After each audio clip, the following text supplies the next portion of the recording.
how to fix white screen on Windows 10 or Windows 11. So in order to fix this, let's first restart or refresh our graphics driver. And in order to refresh your graphics driver, simply press Windows, Control, Shift and B, and you should be able to hear a beep noise. That means that your graphics device has been erased. And after that, if it is not helping to solve your issue, restart your computer, hold the power button for at least 15 seconds, and on the start menu, press Ctrl on Delete and open the Task Manager. From here, search for Windows Explorer and restart the task. Click on Run a New Task, and on the box type CMD and check mark on Create this task with administrative privileges and click on OK. And here run sfc space/scan now.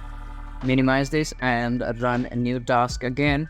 And here type devmgmt.msc. That means your device manager will open. From here, go to display adapters and update both of your drivers. Firstly, search for automatically, and if you have latest version of drivers, you will see this message.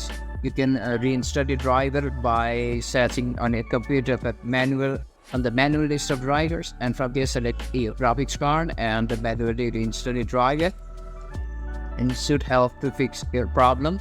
So if you find this tutorial helpful, to subscribe and not forget to leave us a like and comment. Thank you.